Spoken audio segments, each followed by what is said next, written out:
एक ऐसे शख्स का वाक़या, उसकी स्टोरी बयान करने जा रहा हूँ जो गरीब था मगर वज़ीर बन गया। कैसे? घराना उसका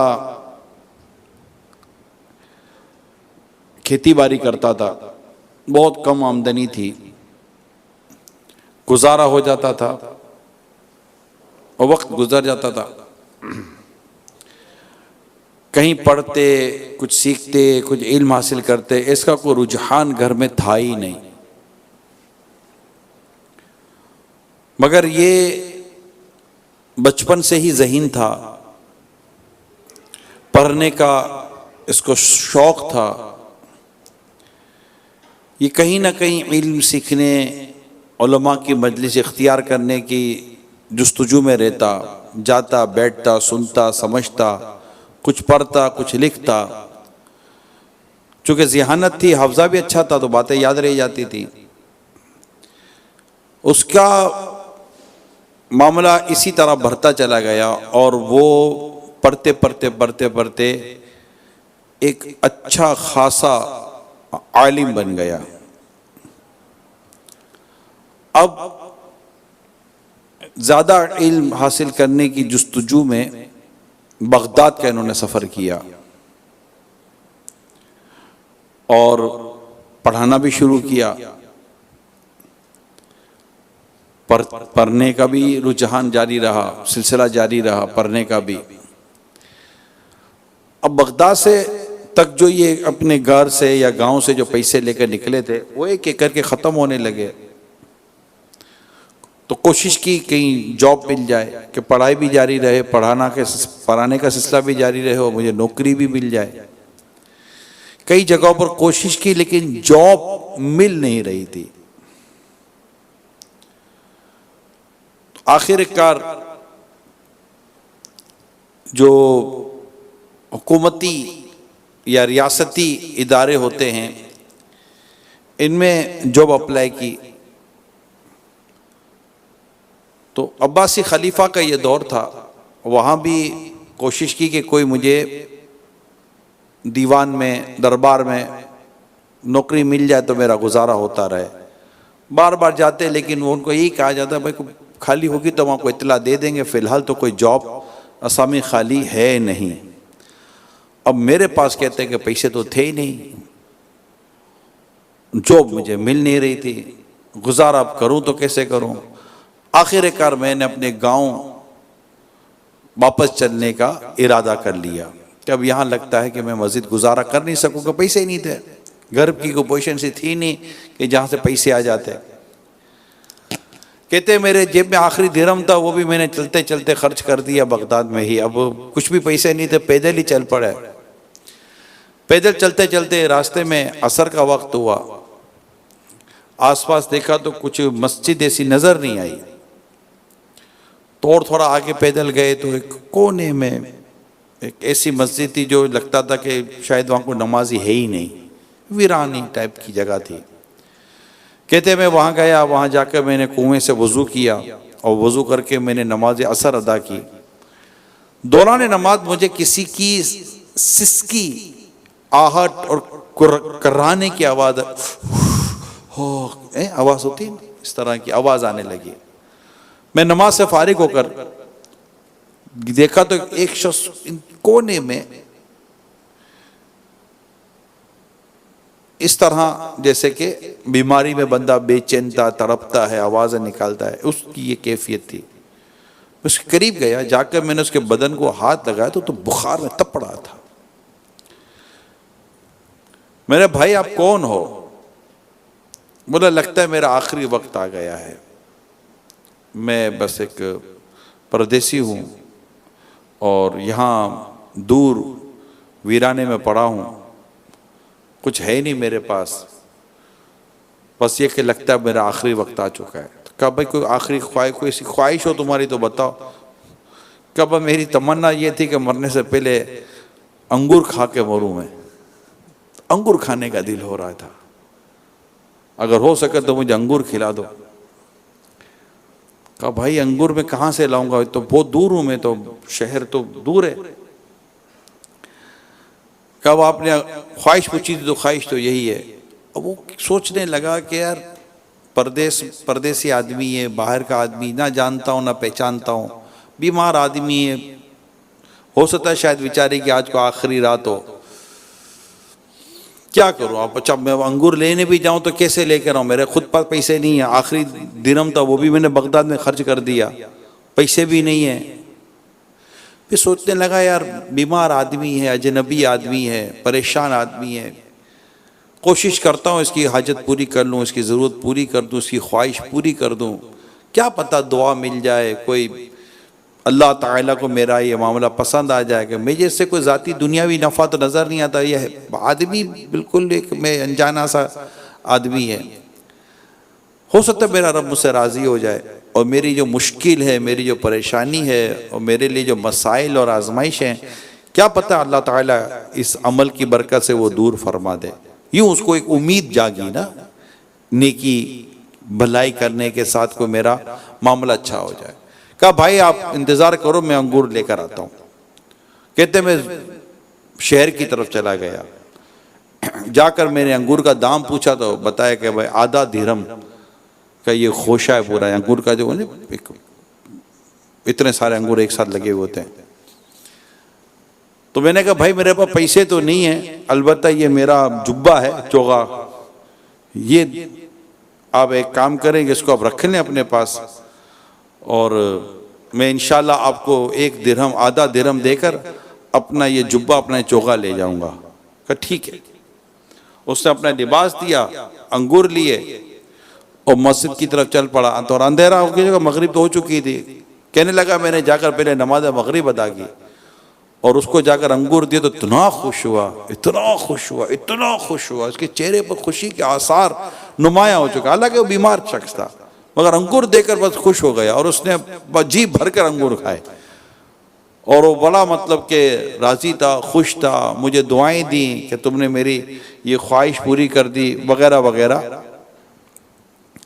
और लगता है कि अब मैं मतलब के बचूंगा नहीं और ये मेरा लगता है आखिरी वक्त है, लेकिन लगता है तुम्हें मेरे रब ने मेरे पास एक रहमत बनाकर एक नेमत के तौर पर भेजा है कि क्या पता तुम्हारी वजह से मेरी मुश्किल आसान हो जाए। मैं तुम्हें अपनी दास्तान सुनाता हूं कि मैं हूं कौन और यहां पहुंचा कैसे। अब सुनिए इसकी दास्तान। कहने लगा भाई मैं बहुत बड़ा व्यापारी ताजिर रहा हूं, मेरा नाम है अहमद और मेरा एक भाई था जिसका नाम था महमूद। हम दोनों अपने शहर के अच्छे ताजिर थे, अच्छे बिजनेसमैन थे। अब हमारी दोनों की ख्वाहिश ये थी कि हम बगदाद से कोई अच्छा खासा सामान है तिजारत लाएं और अपने शहर में आकर उसको बेचें। चुनाचे मैं भी चला, मेरे भाई भी मेरे साथ चले, मैंने भी अच्छा खासा सामान खरीद लिया। मेरे भाई ने कोई सामान खरीदा नहीं लेकिन उसके पास 1000 दीनार थे जो उसने पट्टे में बांध कर रखे थे। कहा कि भाई तुम मेरे बड़े भाई हो, तुम इसको संभालो। खैर मैंने अपनी कमर में वो पट्टा बांध लिया था और हम बहुत सारा सामान खरीद कर फिर चले अपने शहर की तरफ। काफिला बड़ा था कि और काफ़ी मालियत का हमारे पास माल तिजारत था और इसकी देखभाल और संभालने के लिए हमने कुछ नौजवानों को भी हायर किया हुआ था, वो भी साथ साथ चल रहे थे तो कहीं कोई लूट मार ना हो जाए। अब शहर हमारा थोड़ा ही फासले पर रह गया लेकिन रात हो गई थी, हमने आराम किया। अब अचानक पता नहीं कहां से डाकू आ गए और वो धावा बोला, सबके होश उड़ गए, कुछ समझ नहीं पड़ी क्या हो गया। मुझे भी मारा, मैं भी जख्मी हो गया, माल लूटा, कत्ल गारत गिरी हुई, क्या कुछ नहीं हुआ और सारा माल लूट कर वो चले गए। मैं भी जख्मी बेहोश हो गया। जब मैं उठा देखा तो यहाँ तो कुछ लाशें पड़ी थी, कुछ जख्मी पड़े थे। मैंने अपने भाई को ढूंढा, मेरा भाई कहीं मुझे मिला ही नहीं और मैं मतलब के जख्मों में चूर चूर, कहीं जाने की पोजीशन रही नहीं और भाई को ढूंढता रहा, यहाँ गया वहाँ गया, शहर शहर करिया करिया देखा, लेकिन मेरा भाई मुझे नहीं मिला। मुझे लगा हो सकता है शायद मेरे भाई को इन्होंने को मार के कहीं फेंक ना दिया हो।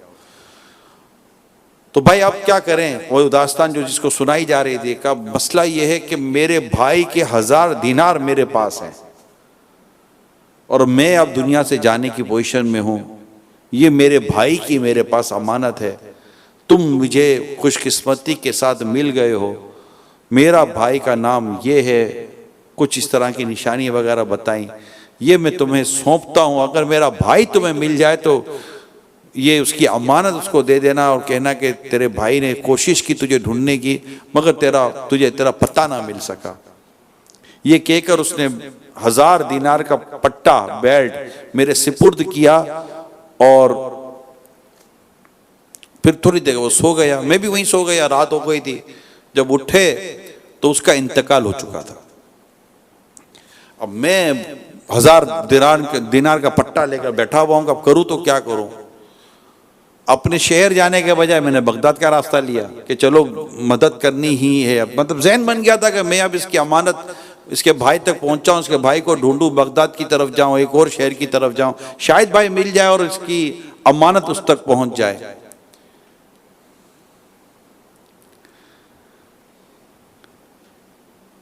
रास्ते में किश्ती ली कि एक किनारे से दूसरे किनारे की तरफ जाऊं, दरिया था। अब किश्ती में मैं बैठ गया और एक शख्स किश्ती चला रहा है, उससे थोड़ी बातचीत शुरू हुई। तो बातचीत शुरू हुई तो बातचीत होते होते होते होते मैंने उसको पूछा, भाई तुम्हारा नाम क्या है? तो किश्ती वाले ने बताया मेरा नाम महमूद है। और मुझे ऐसा हुआ कि ये कहीं महमूद तो जिसको तो मैं ढूंढ रहा हूं, तो मैंने ऐसे थोड़ी और बात खुरचने की कोशिश की कि ये मुझे बताए है क्या। तो उसने कहा यार तुम बड़े फजूल किस्म के आदमी हो, अपने काम से काम रखो, तुम्हें क्या पता, तुम्हें क्या गरज है कि मैं कौन हूं, क्या हूं, किधर से आया हूं। उसने कहा बताओ तो सही, हो सकता है तुम्हें कुछ फायदा हो। मैंने उसको उभारा कि मुझे कुछ बताया जाए। जैसे ही मैंने ज्यादा प्रेशर किया तो उसने अपनी कहानी सुनानी शुरू की और फिर से बताया कि मेरा यूं यूं हुआ था, मैं ताजिर था, मेरे भाई अहमद था, हम माल तिजारत लेकर आ रहे थे। मुझे क्या पता था कि मेरे बड़े भाई के नीयत बिगड़ जाएगी, बर्बाद हो, खराब हो जाएगी। मैंने उसको 1000 दिनार दिए, हमको लूट लिया गया, मेरा भाई मेरे 1000 दिनार लेकर भाग गया। मैंने कहाँ नहीं ढूंढा, मगर बस लालच इंसान को अंधा कर देती है। बाप रे बाप, जो उसने अपने भाई की बुराइयां शुरू की, उसने कहा भाई ब्रेक लगा, ब्रेक लगा। तो क्या भाई यूं लूट के ले गया। बोला तुम्हें क्या, जो हुआ है वो मैं बता रहा हूं। कब तुम कुछ नहीं जानते, मैं अब तुम्हें बताता हूं कि तुम्हारे साथ क्या हुआ है। फिर उसने उसके भाई अहमद की सारी कहानी सुनाई और कहा ये है तेरा भाई, मस्जिद के कोने में सिसक कर बेचारा मर गया, लेकिन अपने 1000 दिनार जो तेरे थे, इससे उसने 1 दिनार भी खर्च नहीं किया अपने लिए, जबकि उसको अंगूर खाने थे। मैं अंगूर अपने लिबास को उधार रखवा कर मैं उसके लिए अंगूर ले आया, मगर तेरे भाई ने तेरे माल में 1 रुपए की भी खयानत नहीं की और तू उसको इतना बुरा भला समझ रहा है। और उसके जनाब होश उड़ गए, कहा अच्छा तो मेरा भाई इंतकाल कर गया, वो इंतकाल कर गया और ये ले तुम्हारे भाई ने ये दिया है। तो मैंने उसको गिनती की तो उसमें से 1 दिनार कम था। बोले इसमें 1 दिनार कम है? बोले 1 दिनार तो कम होगा ना, आधा दिनार का मैंने वो अंगूर के पैसे दिए, उसमें से ये सब कुछ हो गया है। और आधे दिनार का इसने कुछ बताया। तो यूं बड़ा खुश हुआ और उसको दुआएं दी। अब वो था तो बगदाद में ही, जैसे बगदाद में भाई जो उसको मिला था, तो ऐसे में उसको पैगाम मिला वहां से, जो दीवान में जो रियासत थी वहां जो इसने दरखास्त डाली थी, तो वहां से उसको इत्तला मिली कि भाई तुम्हारी नौकरी लग गई है। तो वो कहता है कि मैं खुश हो गया, मुझे लगा कि चलो किसी की तरफ भलाई की नेकी की तो मेरा भी काम हो गया। मैंने वहां जाकर जॉब शुरू की, मुझे छोटी मोटी सी नौकरी मिल गई। मगर चूंकि था मैं थोड़ा ज़हीन था, पढ़ता था, लिखता था, शौक बहुत था, मैं करते करते करते करते आखिरकार मैं बादशाह के करीब होता चला गया, करीब होता, यहाँ तक कि मैं इतना करीब हो गया, इतना करीब हो गया कि आखिरकार बादशाह ने मुझे अपना वजीर मुकर्रर करके मेरी वजारत का ऐलान कर दिया। मैंने कई जगहों पर इस वाक़े को शॉर्ट करने की कोशिश की है, डिटेल को मैंने कई जगहों पर मैंने इसको हज़फ किया है ताकि मतलब कि हम अपने उस मकसद को पहुंच सकें। इस वाक़े में नेकी और भलाई का सिला हमें नज़र आता है। जब आप किसी के साथ भलाई करते हैं, किसी के साथ नेकी करते हैं, किसी की हाजत रवाई करते हैं, किसी की हाजत पूरी करते हैं, किसी परेशान हाल की परेशानी दूर करते हैं, तो याद रखिए प्यारे समझ, ये नेकी ज़ाया नहीं होती। अल्लाह पाक अपने प्यारे इस बंदे को जो उसकी रिजा के लिए काम करे, क्योंकि वहां उस शख्स की कोई दुनियावी गर्ज नहीं थी, उससे कोई माल और दौलत नहीं कमाना था, उससे कोई रियासत या कोई मतलब कि उससे कोई और फायदे नहीं उठाने थे, उसने अपने रब की रिजा के लिए एक शख्स की हाजत पूरी की। तो अल्लाह ताला ने उसके लिए कितनी आसानियां पैदा कर दी। ना सिर्फ इसको ये कि जॉब मिल गई, बल्कि जॉब मिलने के साथ साथ वो बहुत बड़ी वजारत पर आकर बैठ गया, वजीर, बादशाह का वजीर बन गया। यानी एक अंगूर के खोशे ने उसे वजारत दिला दी। अल्लाह ताला को उसकी नेकी पसंद आ गई, उसकी भलाई पसंद आ गई। मेरे प्यारे इस्लामी भाइयों, ऐसे नेकी और भलाई करने के मौके हमें इतने बाद औकात मिलते हैं, इतने बाद औकात मिलते हैं, लेकिन यार अपना क्या जाता है, अपना कोई लगे वगे नहीं, अपने जानते नहीं है, पहचानते नहीं है। अरे खुदा के बंदो, मुसलमान है, अल्लाह का बंदा है, तो मुसलमान की मदद करता है। आपने क्या हदीसें नहीं सुनी? मैं आपको कुछ हदीसें सुनाता हूँ। अल्लाह के प्यारे हबीब सल्लल्लाहु ताला अलैहि वसल्लम फरमाते हैं, जो बंदा अपने भाई की हाजत के लिए चला, उसकी जरूरत पूरी करने के लिए, यहां तक कि उसकी हाजत पूरी कर दी, अल्लाह पाक उस पर 75,000 फरिश्तों का साया कर देता है, जो उसके लिए मगफिरत तलब करते और दुआ करते रहते हैं।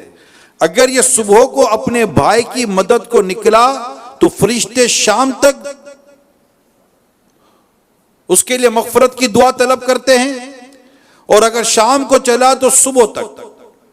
और ये जो भी कदम उठाता है, हर कदम के बदले अल्लाह पाक उसकी एक खता माफ फरमाता है और उसका जन्नत में एक दर्जा बुलंद फरमाता है।